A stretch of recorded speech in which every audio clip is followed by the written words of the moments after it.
پیارے بزرگوں اور دوستو، ایک مسئلہ فاتحہ کی بات نکلی تو اور سمجھاتے ہوئے آگے بڑھتا ہوں. ذرا دیکھو، جب ہم لوگ قبرستان جاتے ہیں، میت کو دفن کرتے ہیں، میت کی پہلے نماز پڑھتے ہیں، نماز کے بعد فاتحہ ہوتی نا یہاں؟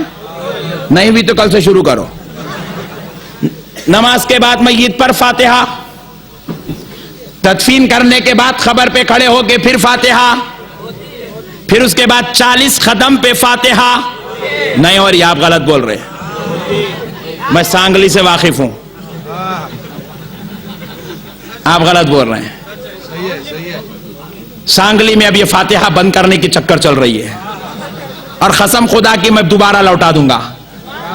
پیارے بزرگوں اور دوستو سنو، نماز کے بعد جو فاتحہ میت پر پڑھی گئی وہ اس لیے پڑھی جاتی ہے کیونکہ اب اس کا دنیا کا سفر ختم، اختتام دنیا پر اس پر فاتحہ پڑھی گئی،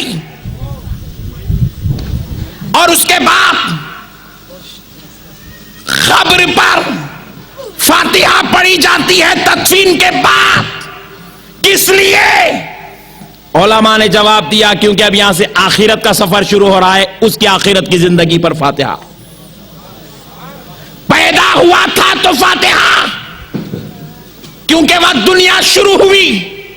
مرا تو فاتحہ، کیونکہ دنیا ختم ہوئی. خبر پہ فاتحہ، کیونکہ آخرت شروع ہوئی. اور پھر اب اس کے بعد 40 قدم پر جو فاتحہ پڑھی جا رہی ہے، اے ایمان والو، خدا رب ذوالجلال کی قسم سن لو، اہل سنت کا ایک مسئلہ بھی نہ قرآن کے خلاف ہے نہ حدیث کے خلاف. بزرگوں نے جو قائم کر دیا، خدا کی قسم وہ قرآن ہے، وہ حدیث ہے. یہ الگ بات ہے ہم آج کم علمی کی وجہ سے اسے نہیں جان رہے ہیں، مگر جب علماء کی صحبت میں بیٹھو گے تو جان لو گے، علماء کے قریب ہو جاؤ.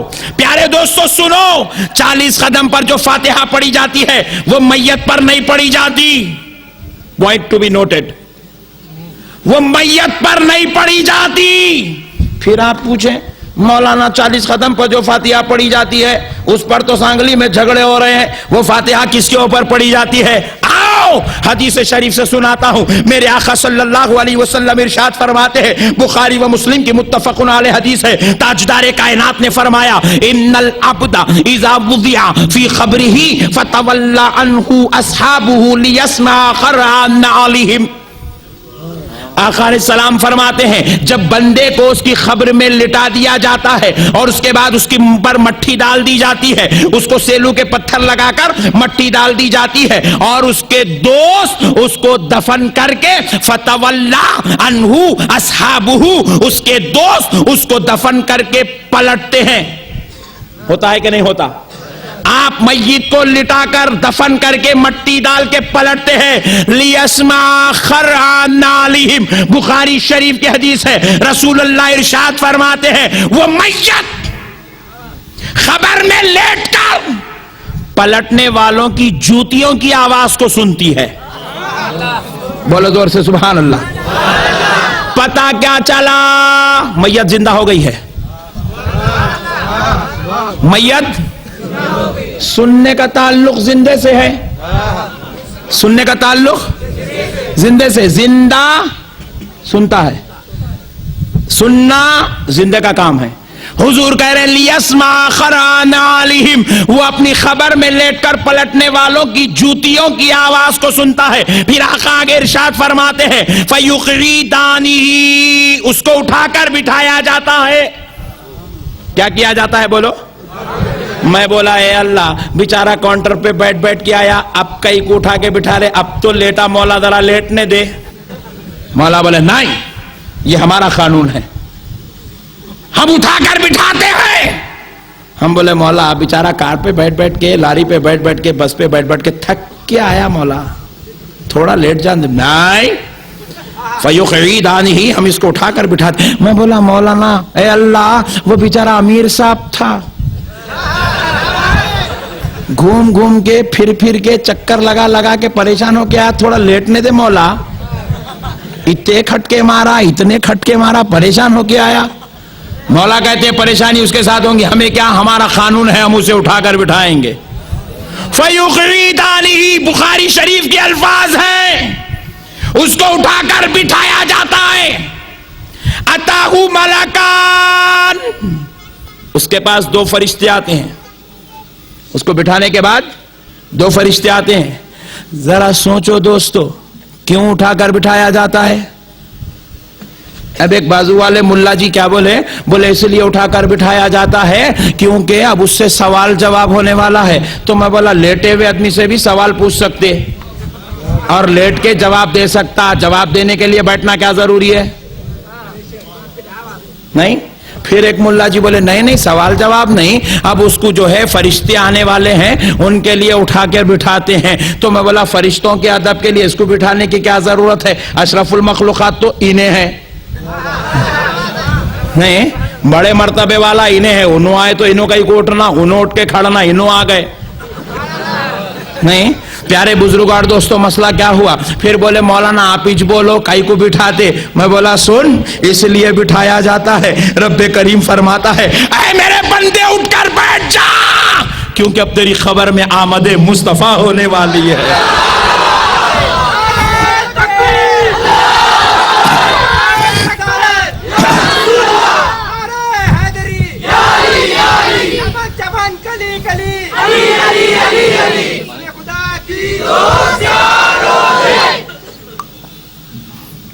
سرکار کی آمد خبر شریف میں ہوتی ہے، اس لیے اس شخص کو اٹھا کر بٹھایا جاتا ہے.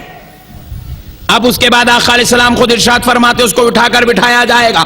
اتاہو ملکان، اس کے پاس دو فرشتے آئیں گے. فیقولان، اور وہ دو فرشتے اس سے کہیں گے ما کنت تقول فی ھذا الرجل لمحمد صلی اللہ علیہ وآلہ وسلم. فرشتے کہیں گے بتا ان کے بارے میں کیا کہتا تھا جن کا نام محمد صلی اللہ علیہ وسلم ہے.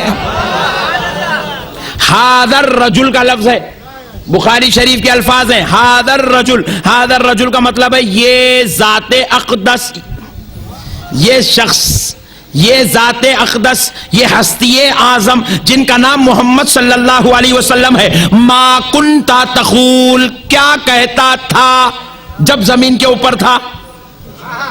اب تو دیکھا تو جلوہ بے ہوش ہونے کا ہی ہے، اب نہیں. کیا کہتا تھا؟ میلاد کو جائز سمجھتا تھا کہ ناجائز سمجھتا تھا؟ درود پڑھنے کو ثواب سمجھتا تھا کہ بدعت سمجھتا تھا؟ محفل نعت کو جائز بولتا تھا کہ بدعت بولتا تھا؟ ان کی میلاد کو کہیں شرک تو نہیں بولتا تھا؟ کیا کہتا تھا جب تو زمین کے اوپر تھا؟ ھذا الرجل لمحمد صلی اللہ علیہ وسلم. اب آگے آقا ارشاد فرماتے ہیں فاما المؤمن، پس اگر وہ ایمان والا ہوگا تو کہے گا اشہد ان محمدا عبدہ ورسولہ، میں گواہی دیتا ہوں کہ یہ محمد صلی اللہ علیہ وسلم اللہ کے رسول اور اس کے بندے ہیں. کون؟ ایمان والا. ایمان والا مطلب فاتحہ والا. تھوڑا خریب سے بیٹنگ کرے تو صحیح سمجھ میں آتا. بات سمجھ میں آئی؟ اب انہیں رسول کو مانے گا کیسے؟ یہاں پہچانتا ہی نہیں، انہیں رسول کے اوپر کبھی سلام پڑھا ہی نہیں، اس کی نسبت اور تعلق ہے ہی نہیں. انہیں رسول کی فاتحہ کبھی پڑھا نہیں تو اس کو تعلق ہے ہی نہیں، تو انہیں وہاں کیسے پہچانے گا؟ دیکھو ایک شادی میں کیا ہوا، ایک باوا جان بیٹے دونوں مل کر گئے تو خاندان کے کچھ لوگ بولے بیٹے ان سے ملو، یہ تمہارے دادا جان کے بھائی کے سسر. انہوں نے بولا میں دادا سے ہی نہیں ملا، بھائی کے سسر کو کہاں پہچان توں، بابا رہنے دو. بولا تو پتا کیا چلا، بار بار ملتے رہے تو رشتے یاد رہتے، بار بار ملتے رہے تو رشتے یاد رہتے. عصر کے بعد فاتحہ دے رشتہ مصطفیٰ سے جڑ جاتا ہے، فجر کے بعد فاتحہ دے رشتہ جڑ جاتا ہے، جمعہ کو سلام پر رشتہ جڑ جاتا ہے، نماز میں السلام علیکہ ایھا النبی بول رشتہ جڑ کے رہتا ہے. میلاد آئی تو فاتحہ کر رشتہ جڑ کے رہتا ہے. محرم آ جائے ان کی اولاد کی فاتحہ کر.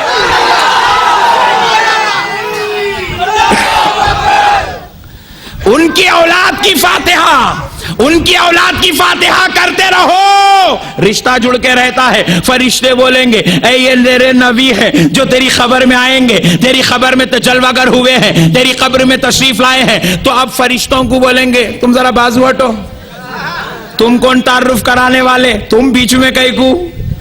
یہ تو میرا وہ صنم ہے جسے میں روزانہ یاد کیا کرتا تھا، یہ تو میرا وہ آقا ہے جس کی میلاد میں مناتا تھا، تم بیچ میں کیوں آ رہے ہو؟ حاضر رسول علی محمد، تم ذرا بازو ہٹو جی، ہم آج وہ نعت پڑھتے ہیں جو کل بغیر دیکھے پڑھا کرتے تھے۔ رسالت علماء اہل سنت، امیر تحریک صدا اسلام۔ پیارے بزرگ اور دوستو، قربان جاؤ نبی پاک صلی اللہ تعالی علیہ وآلہ وسلم کے۔ تو پتہ کیا چلا؟ آقا علیہ السلام خبر شریف میں تشریف لاتے ہیں، جو ایمان والا ہوتا ہے وہ پہچان لیتا ہے۔ فَأَمَّا الْمُؤْمِنُ، جو ایمان والا ہوگا کہے گا اشہدو ان محمد عبدہ ورسولہ۔ حضور فرماتے ہیں فَأَمَّا الْكَافِرُ، اگر وہ کافر ہوگا یعنی کہ ایمان والا نہیں ہوگا، نبی کی عظمت کو ماننے والا نہیں ہوگا، نبی کی رفعت کو ماننے والا نہیں ہوگا، تو وہ کہے گا ہا لا ادری، ہا لا ادری، ہائے افسوس، ہائے افسوس، میں ان کو نہیں پہچانتا، ہائے افسوس ہمارے امیر صاحب پر، میرے کو پتا ہی نہیں ان کے بارے میں۔ بات سمجھ میں آ گئی؟ اس لیے پیارے دوستو نبی سے تعلق جوڑ کے رکھو۔ تو اب پتہ کیا چلا؟ بخاری شریف کی حدیث ہے کہ آقا علیہ السلام خود ارشاد فرما رہے ہیں، میت کو جب لٹا دیا جاتا ہے تو میں اس کی قبر میں جاتا ہوں، میرے بارے میں پوچھا جاتا ہے، ایمان والا مجھ کو پہچان لیتا ہے اور میرے نبی اور رسول ہونے کی گواہی دیتا ہے۔ تو اب 40 قدم پر جو فاتحہ پڑھی جا رہی ہے وہ میت پر نہیں، آمد مصطفیٰ پر، پیارے مصطفیٰ پر پڑھی جا رہی ہے۔